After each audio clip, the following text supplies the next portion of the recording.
Duela 40 urteko irudiak dira, Zeberion hartutakoak, Arratian, Bizkaiko bihotzean. Laukotea Basarriko atarian. Maurizia Aldeiturriaga pandero jole. Leon Bilbao albokari. Basilio Undagoitia eta Kontzi Bilbao dantzan eta kriskitinak jotzen.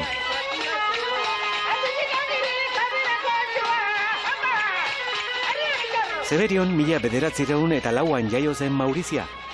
Neska koskorra zela ikasi zuen panderoa jotzen eta koplak improvisatzen. Ni 12 urteaz hasi nintzen Zeberioko plazan pandero joten. Neuk ikisi neuen, bakarrik dakiden hori neuk ikisi neuen. Makina bat plazatan ibili zen Maurizia, Bizkaian gehien bat, Berantzio Bernaola senarrarekin lehenengo. Gero beste hainbat izan zituen lagun. Tartean Leon Bilbao, Fasio Arandia, Basilio Undagoitia eta Silvestre Elezkano Txilibrin.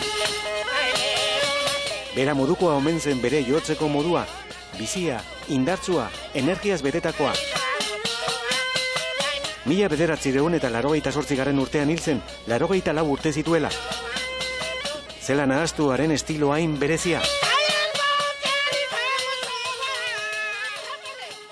Horixe da, ez da, itxaso zelan aztu, nola aztuaren estilo berezia, ze segurunago zuzer horrek ere, lehendik ere ongi aski ezagutzen zenuela Maurizia, eta zuzen ere horregatik aukeratuko zenuten, ez da, proiektu honetako protagonista gisa. Bai, nik ere, referente zari ginela, nire bi referente nagusi izan dira nire nebak, Xabi eta Fredi, eta beraiek idatzi zuten Mauriziaren biografian eta obran oinarritutako, liburua, hementxe daukaguna, eta, nik erabaki nuen gidoia moldatzea. Hau da, gidoira ekartzea, entzeslanera ekartzea, eta zergatik ez, helduentzako edo, helduentzako kontsumitzeko aukera hori, bai gaztetxoen eskura jarri, gainera horregatik, sinopsi adibidez komiki itxuran egin da daukagu. Gaztetxoentzat izan da modu erakargarrikoan egin behar dela. Ez da, segurazki gaztetxo hiei liburua eskutan joaten bagatzaizkie, pereza emango die. Eta orduan, aitzakireak egon ez dadin, hori ez, komiki itxuran, edo holtza gainean, ez?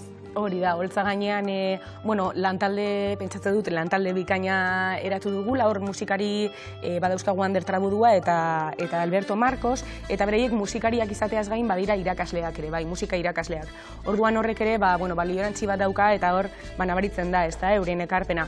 Beste alde batetik, dantzan Joldi Beristain dago, eta Joldi Beristain, oso ezaguna da, baina oso ezaguna da aktore lanetan, akaso guazenen, baina Joldi Beristain oso dantzari ona da, euskal dantzetan hainbat sari irabazitakoa da, eta hori ere mahai gainean jarri nahi genuen, ez? Bera ere euskarara eta iritsi zelako bide horretatik. Gero zure burua ez duzaipatu, baina panderoa astindu zere ikusi zaitugu, gidoilari ez ezik, pandero jole, ez? Hori da, eta gero nik neuk egiten dut Mauriziarena, panderoa jotzen dudalako, kantuan aritzen naizelako, eta gero, antzerkian ere bai, arte dramatikoa ikasitanago, beraz, hartu nuen erronka moduan, eta Maurizia interpretatzea zerbait erronka potoloa. Zure barrura Mauriziaren espiritua sartu denik, ez dakit ahotsa ere findu zaizun, zearen ahotsa sarkorra zen, Bai, baina nik, eukidut konexio bat, ni banaiz ere oso igual tarteka grabetik edo indartxutik kantatzekoa, edo panderoaren kontu hori adibidez gure amama garai batean, Alzheimerra auki zuen,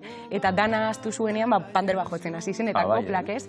Eta, badaude olako gauza txikiak, liburu hau, edo Mauriziaren gana eraman nautenak, eta pentsatzen dut, eta ez nik bakarrik, hau izan ere zelako kulturideiaken sortu dugun kooperatiba txiki batetik abiatu genuen ideia, irailean aurrestrenaldia egin genuen getxon, eta oso erantzun hona euki genuen, eta orain abenduaren batean, urrengo astean, Balmasedan egongo gara.